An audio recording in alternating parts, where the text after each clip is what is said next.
시작. 닫힌 문 가운데 임한 평강. 한 번 더 읽어봅니다. 시작. 닫힌 문 가운데 임한 평강. 예. 여러분, 평강이 샬롬입니다. 샬롬.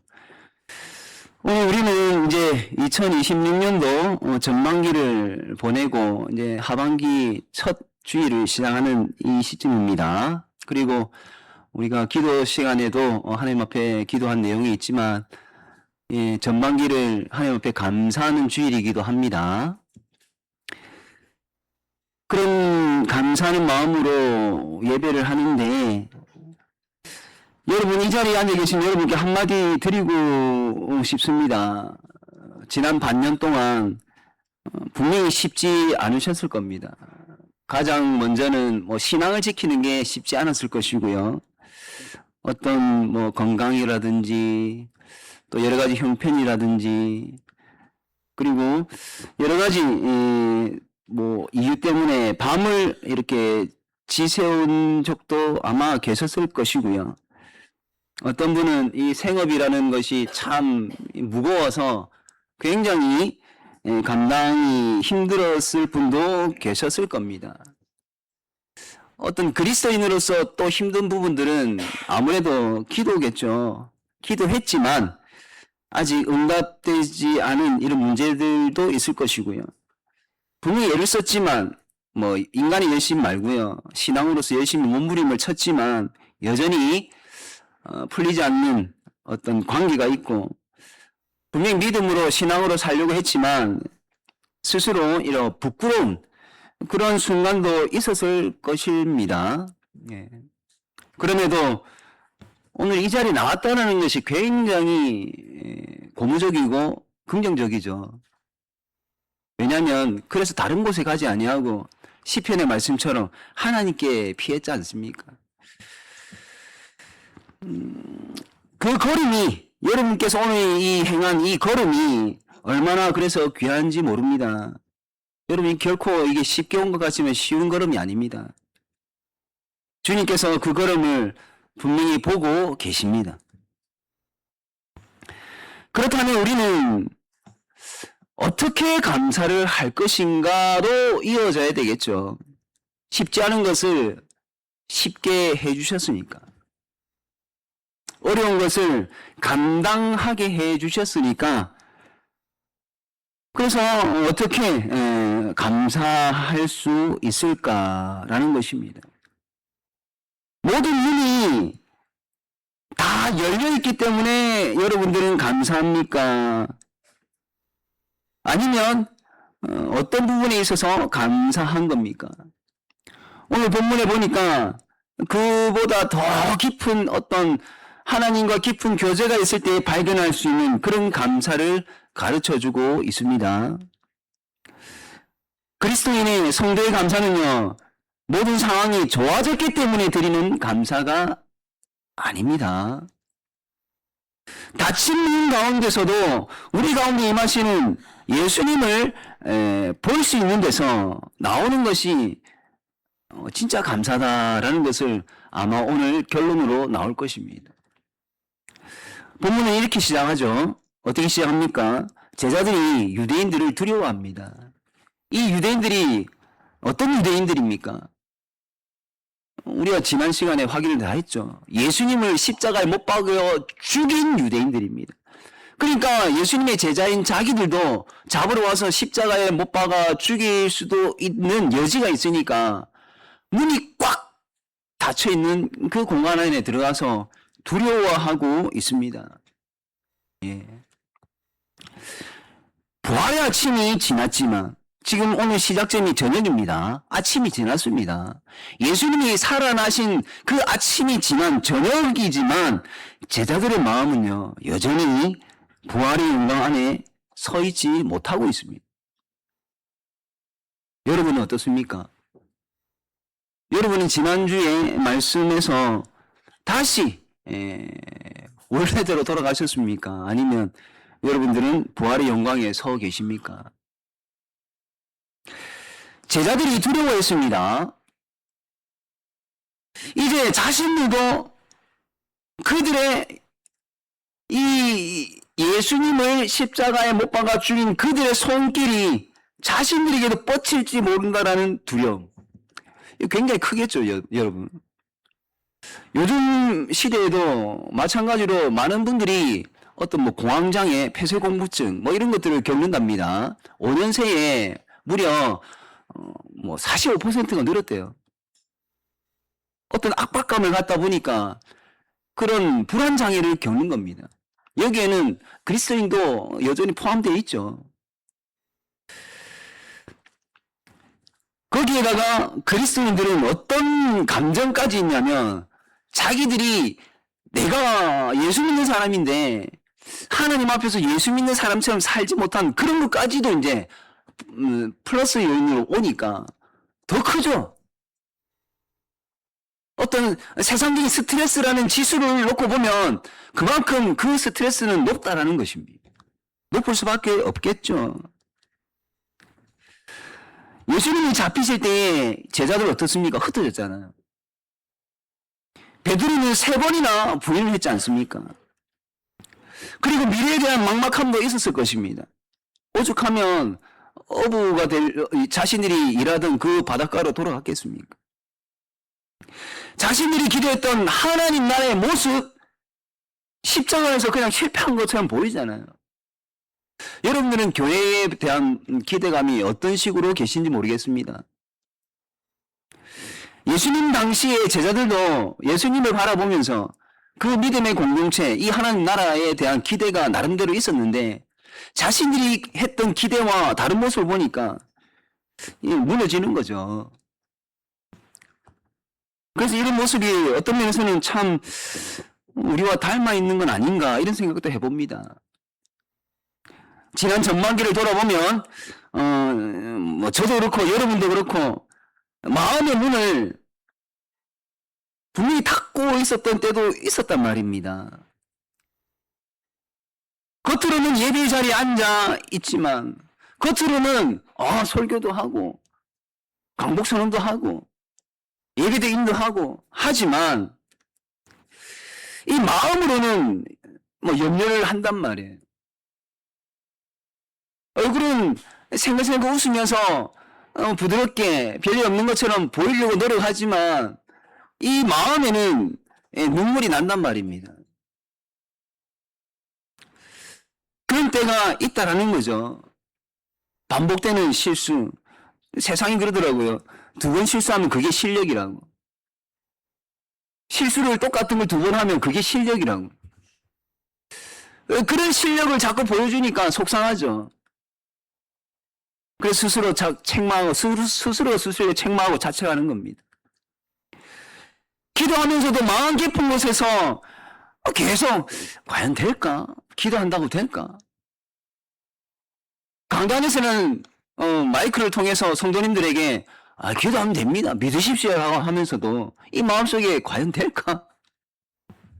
독일의 자유주의가 너무 이제 심각한 지경에 이르렀거든요. 이미 과거에 오래전에. 그래 한 성도가 다른 교회에 있을 때에 독일에 있다가 왔는데 저한테 그럽니다. 독일의 한 교회 목사가 그런 말을 한답니다. 오늘같이 이런 말씀을 읽고 나서 여러분 제가 성경을 읽었지만 예수님이 부활한 거 여러분 믿습니까? 아직도 믿는 사람이 있습니까? 이런 식으로 설교를 한답니다.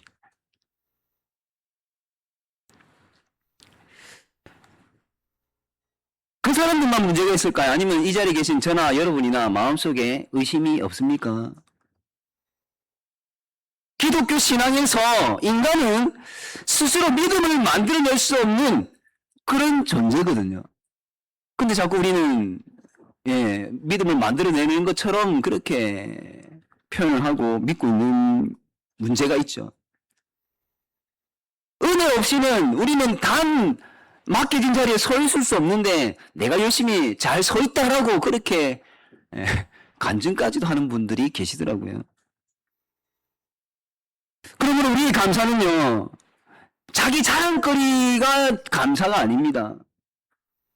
내가 지난 해에 52주 주간 생명양식 풀로 다 냈다. 충분히 이거는 격려받고 박수 받을 만한 일인데 이게 내가 할 수 있어 한 것이 아니라 예, 우리 하나님이 어떤 함께 하심과 여러 가지 환경 요인에 의해서 된 것인데 그런 하나님의 혹은 영적인 부분은 다 배제하고 내가 다 해낸 것 마냥 하는 것이 감사가 될 수 없다라는 것을 저는 말씀을 드리고 싶습니다. 진정성 있는 감사. 여러분, 진정성 있는 감사는요, 하나님 참 저는 부족했지만 그래도 하나님께서 함께 하시면서 가능했습니다. 이게 진정성 있는 감사 아니겠습니까? 이어서 오늘 본문 19절에 뭐라고 말씀하냐면요, 예, 너에게 평강이 있을지어다 라고 하시네요. 반전이 일어납니다. 문을 꽉 닫아놓은 꽉 막힌 공간 안에 두려워하고 있는 이 제자들에게 반전이 일어났습니다. 어떤 반전입니까? 예수님이 들어오셨어요. 문을 닫아놓았는데, 잠궈 놓았는데, 거기에 예수님이 문을 열고 들어온 것이 아니고 그냥 쑥 들어오셨단 말입니다. 아무리 꽉 닫혀져 있는 막힌 곳도 예수님을 막지 못하네요. 이게 반전이라는 겁니다. 유대인들을 향한 두려움, 예수님과의 관계에 있어서 이 제자들의 실패, 그래서 예수님이라는 이 스승을 두고 이 제자들이 신뢰를 깨버렸잖아요. 그 신뢰를 깨버린 거에 대한 부끄러움도 분명히 있었을 것입니다. 근데 그런 모든 것들도 예수님이 그 은혜를 막지 못한다는 것을 우리가 좀 이 마음에 좀 새겨놓았으면 좋겠습니다.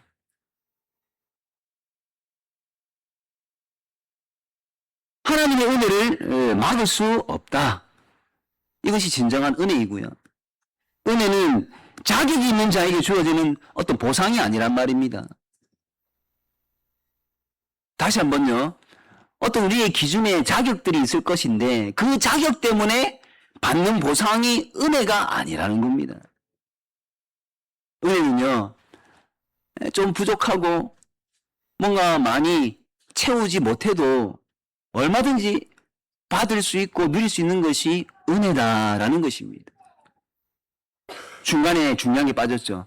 예수님만 함께 하고 계신다면, 마치 포도나무에 가지가 붙어 있듯이 우리가 예수님과 붙어 있다면 그 은혜는 하나님의 선물처럼 우리에게 온다라는 것입니다. 그래서 너희에게 평강이 있을지어다 라고 하시네요. 그래서 이 말씀은요, 단순한 인사가 아닙니다. 그죠? 저는 여러분 평안하셨습니까? 지난 한 주간 얼마만큼 평안했습니까? 별일 없었지요? 이렇게 인사를 하는데 제가 하는 인사는 어떤 면에서 뭐 단순한 인사일 수도 있습니다. 그러나 우리 예수님께서 평강이 있을지어다라고 하는 것은 단순한 인사가 아니라고요. 십자가와 그리고 그 십자가에서 죽으신 분이 3일 만에 부활을 통과하신 우리 예수님께서 자기의 백성들, 오늘 본문에서는 자기 제자들에게 주시는 구원의 완벽한 말씀 아니겠습니까? 문 밖에는 위험이 있습니다. 근데 그 위험이 사라진 것도 아니에요. 아직도 여전히 그들이 손을 뻗어서 이 제자들을 잡아갈 수 있는 상황입니다.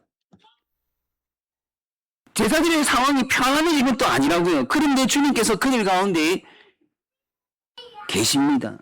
그리고 평강이 임했습니다. 여러분, 평강은요, 그래서 상황이 아닙니다. 여러분, 우리 자꾸 오해합니다. 상황만 조금 잠잠해지면 야, 드디어 우리는 평강을 누리는구나, 샬롬이다라고 하는데 그게 아니잖아요. 예수님이 평강이고 예수님 자체가 샬롬입니다. 그래서 예수님이 계시면 우리는 평강이고 예수님이 계시면 샬롬이라는 것입니다. 오늘 본문에 예수님께서 그 제자들과 함께 서 계십니다. 그래서 평강이 임했다는 것입니다. 여러분, 이사야 9장 6절 말씀 한번 읽어볼까요? 화면으로만 읽습니다. 시작. 이는 한 아기가 우리에게 낳고 한 아들을 우리에게 주신 바 되었는데 그의 어깨에는 정사를 메었고 그의 이름은 평강의 왕이라 할 것임이라 라고 아주 옛날에 하나님께서 말씀을 주셨는데 오늘 그 말씀이 이루어졌다라는 겁니다.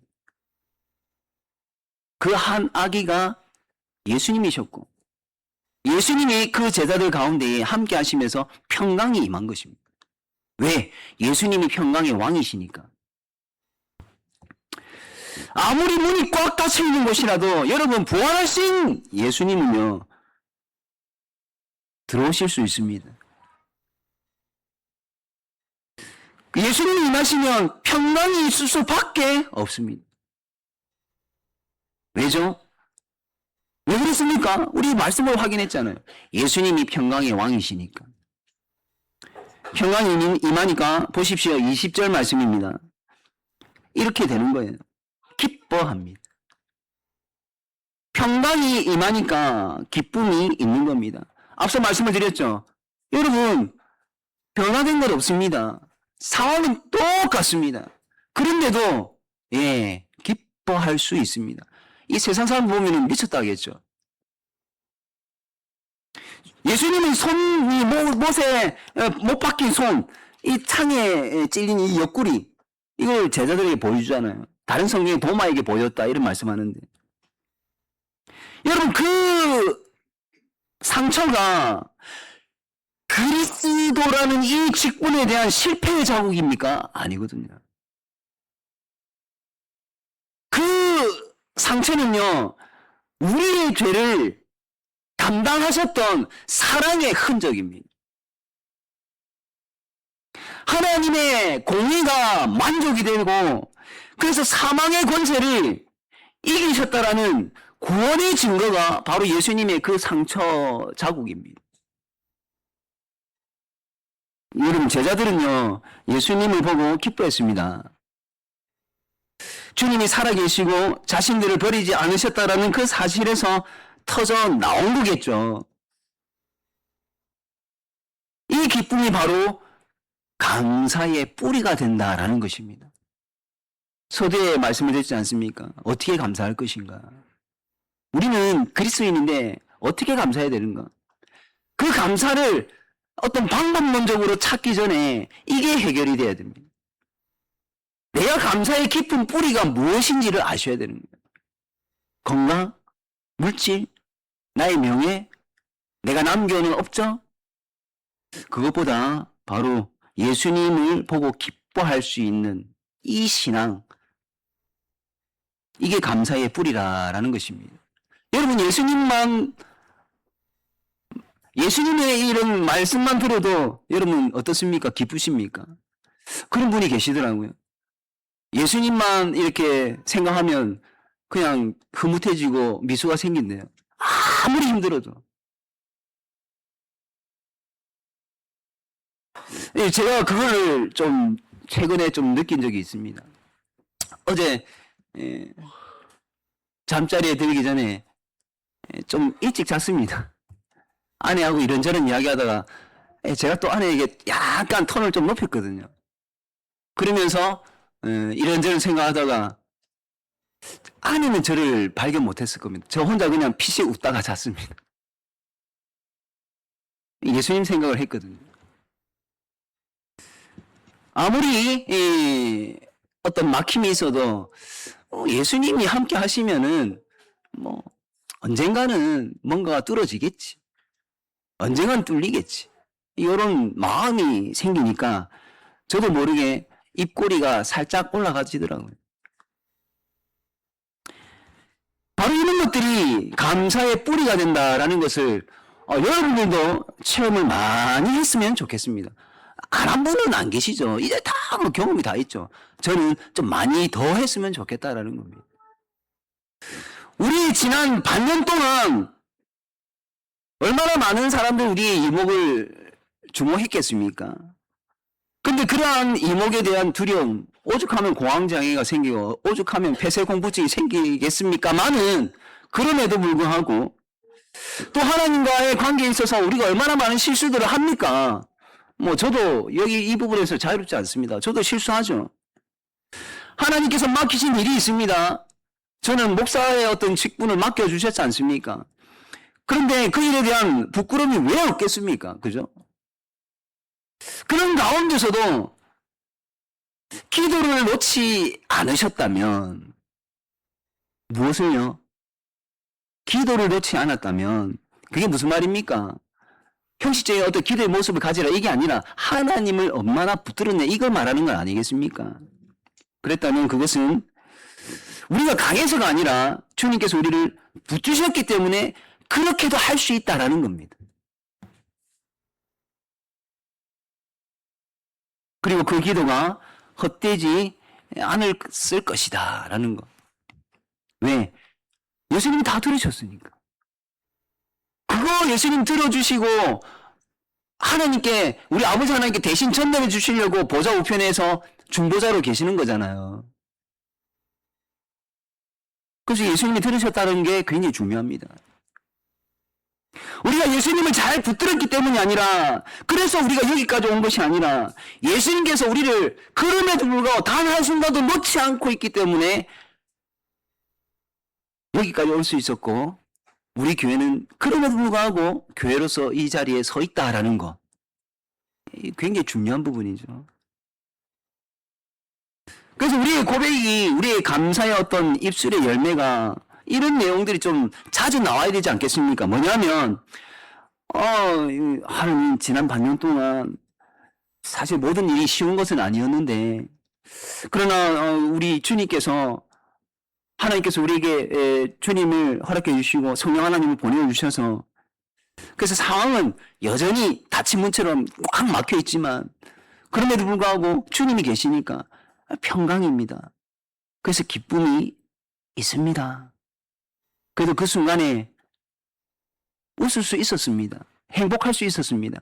여전히 소망을 바라보니까 미소가 나옵니다. 뭐 이런 고백들이 좀 많이 나와야 되지 않겠습니까? 여러분, 기독교의 감사, 우리가 기독교니까 우리 기독교의 감사는요, 뭐 낙관주의 뭐 이런 게 아닙니다. 말로만 그런 게 아니라고요. 죄를 죄라고 말을 하고요, 고난이 고난이라고 말을 하고, 눈물이라고 말할 수 있는 겁니다. 그런 것까지 감추고 무조건 감사하자, 이게 우리 기독교의 감사는 아니에요. 그러나 그 모든 현실 위에 하나님의 계획과 하나님께서 그 계획을 이루기 위해서 하나님만의 방식이 분명히 있다는 것까지 포함이 된 것이 우리 기독교의 감사입니다. 이게 와닿으셔야 됩니다. 그래서 우리는 닫힌, 꽉 막힌 벽이나 문이 없기 때문에 감사한 것이 아니라, 다시 한번 반복을 합니다. 그럼에도 불구하고 주님이 계시기 때문에 감사한 거죠. 꽉 닫혀 있어도 그 닫혀 있는 곳에 임한 우리 평강 때문에, 샬롬 때문에, 그 샬롬의 왕이신 예수님 때문에 감사하다라는 것입니다. 21절 말씀을 한번 보십시오. 또 한 번 예수님께서 말씀하시네요. 너희에게 무엇이 있을지어다? 평강이 있을지어다.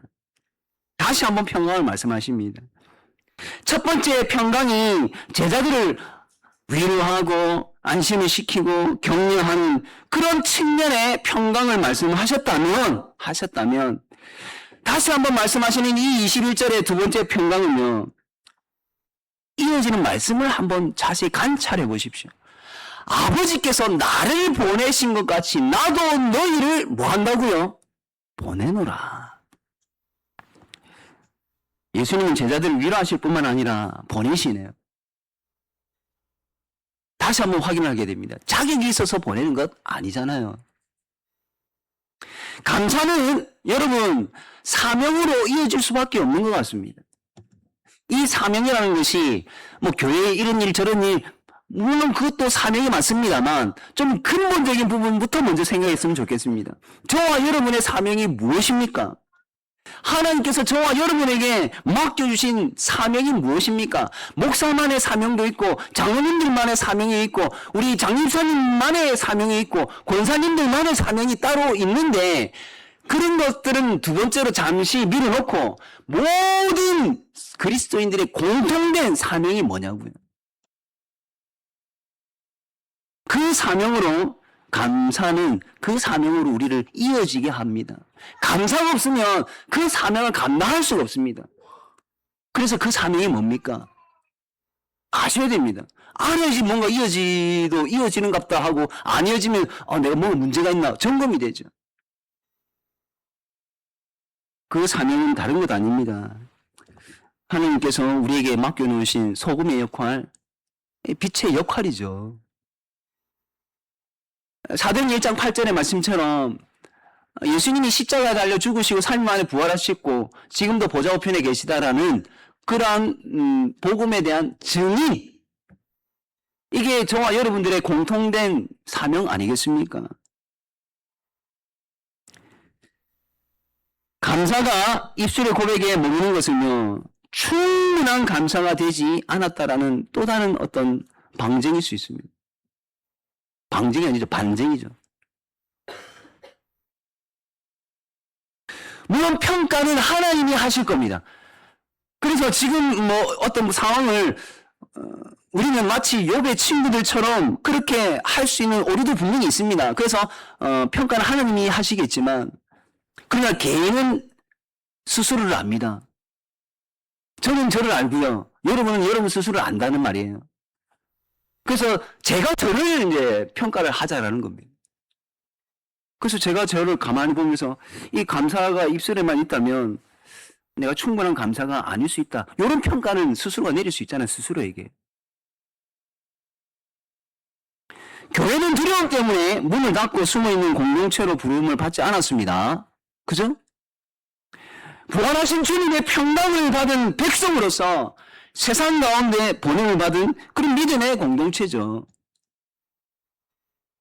복음의 증거, 복음의 증인으로 말입니다. 우리 가정과 또 우리 가정에 자녀들이 있잖아요. 자녀들과 또 이웃에게 복음이 분명히 필요한 분들이 계십니다. 부활하신 주님의 평강을 받은 교회는요, 그 평강이 주님이라고 했지 않습니까? 이 주님을 우리끼리만 간직해도 참 좋은데, 그러나 성경은 그렇게 가지고만 있지 말라고 합니다. 언제부터 그런 말씀을 하셨습니까? 창세기 때부터 하셨습니다. 여러분, 에덴에서 물이 흐르면 에덴 동산을 적시고요, 그 에덴 동산을 적셨던 그 물이 세상을 향해서 다시 흘러갑니다. 그런 것처럼 저와 여러분이 누리는 그 평강을 우리 이 교회 안에서만 누리는 것이 아니라 이걸 흘려보내야 된다라는 것이 바로 우리가 증인으로 사는 거죠. 이게 사명입니다. 그래서 예수님은 우리를 우리 힘으로 보내지 않습니다. 왜? 이거 하나님의 사역이거든요. 하나님께서 하실 일 우리에게 위임시켜 놓은 거거든요. 지금 오늘 본문 말씀에 예수님이 제자들에게, 사도들에게 하나님이 나를 보낸 것 같이 나도 너희를 보낸다 했습니다. 그런데 이 사도들이 다 천국 가지 않습니까? 그럼 사도들의 이 위임받은 것들이 이제는 교회로 왔으니까. 그래서 우리 예수님은 우리 교회를, 우리를 그냥 우리에게 그냥 막연하게 해라가 아닙니다. 그래서 꼭 필요한 것을 제자들에게 주십니다. 그리고 제자들에게 누린 것처럼 우리도 누리는 거죠. 그게 뭐냐? 바로 22절에 성령 하나님이십니다. 성령 하나님을 붙여주십니다. 보혜사, 돕는자로. 우리에게 맡겨진 사명은요, 그래서 열심만으로는 안 됩니다. 열심은요, 번아웃 됩니다. 열정은 쉽게 마련입니다. 그래서 우리의 열심만으로는 안 된다는 거죠. 성령님께서 이 말씀을 통해, 하나님께서 우리에게 주신 이 성경에 있는 이 말씀을 통해 계속 뭔가 힘을 공급받을 수 있도록 이 성령님께서 우리를 계속 인도하고 능력 주시기도 하고 지혜도 주죠. 그렇게 예수님께 붙들려 있게끔 만들어 주실 때에 우리는 사명을 감당할 수 있습니다. 그래서 23절에 주님께서 뭐라고 합니까? 너희는 누구든지 죄를 사하면 사하여질 것이고 누구의 죄든지 그대로 두면 그대로 있으리라 라고 합니다. 지금 누구에게 주시는 말씀입니까? 제자들에게 주시는 말씀이에요. 예수님은 이제 천국 가실 거니까 하나님 우편에 갈 거니까 이 일을 제자들에게 사도들에게 맡깁니다. 근데 사도들의 이 위임받은 것이 교회가 또 위임받았다고 했잖아요. 교회가 죄를 용서해 줄 수 있는 곳이에요. 교회를 우습게 보지 마십시오. 그냥 사람들만 있는 곳이다라고 생각하는 사람들은 이게 무슨 말인가 싶지만 이곳에 주님이 함께 하고 계시다라는 것을 아시는 분은 교회가 교회라는 것을 압니다. 그래서 여러분 교회에 왜 주일날 오라고 하느냐, 그래야지 용서함을 받습니다. 제가 만든 말이 아니고요, 오늘 예수님께서 우리에게 주시는 말씀이네요. 죄사함의 권세는 오직 하나님께 있는 거 맞습니까? 그렇다면 교회의 머리가 누구십니까? 예수님이시죠. 교회가 그런 곳입니다.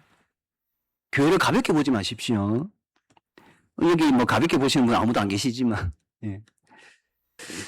예수님은 교회의 복음 선포의 권위를 그렇게까지 높여 놓으셨다는 겁니다. 예. 회개하고 돌이키는 자들이죠.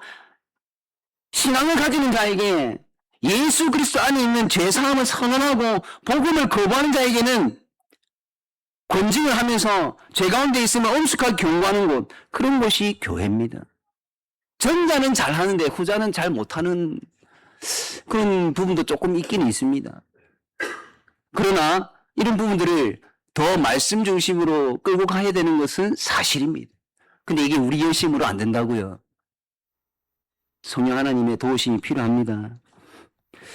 여러분, 전반기 감사주일에 우리가 건강이나 물질보다 더 감사해야 할 것은 바로 지금까지 말씀을 통해서 확인했던 것처럼 예수 그리스도 안에서 우리가 죄사함을 받았다라는 것입니다. 하나님과 늘 맞서던 우리가, 이렇게 맞서던 우리가 예수님의 보혈로 이제 하나님과 화목하게 됐고, 사망 아래에 있던 우리가 이제는 부활의 생명 안으로 옮겨졌다는 것. 이게 그 무엇보다도 감사의 1번이 되어야 됩니다. 사랑하는 성도 여러분, 오늘 본문의 제자들은 문을 닫고 있었습니다. 그러나 주님께서 들어오셨습니다. 제자들은 두려워하고 있었습니다. 그러나 예수님은 평강을 말씀하셨습니다. 제자들은 실수하고 부끄러움이 가득한 사람들이었습니다. 그러나 예수님께서는 다시 사명을 맡기고 보내십니다. 그런데 제자들만의 상황이 아니라 우리의 현실이기도 합니다. 우리가 감사할 수밖에 없는 이유는요, 우리의 문이 열렸기 때문이 아닙니다. 닫힌 문 안으로 들어오시는 평강의 우리 예수님 때문에 감사할 수밖에 없는 겁니다. 이제 감사가 우리 안에서 사명으로 이어지기를 바랍니다. 감사하는 성도는요, 다시 성령님이 도우시는 구하는 기도의 무릎을 꿇겠죠. 감사하는 가정은 다시 예배를 세울 것입니다. 그리고 감사하는 교회는 다시 복음의 문을 열려고 하겠죠. 우리가 강해서가 아닙니다. 우리 예수님이 신실하시기 때문입니다. 우리가 완전해서가 아닙니다. 주님의 은혜가 완벽하기 때문입니다. 그 예수님을 더 바라보시면서 전반기를 마무리하고 하반기를 시작하는 이쯤에 감사함으로 하나님께서 우리에게 맡겨주신 사명을 잘 감당할 수 있는 저와 여러분이 되기를 간절히 바랍니다.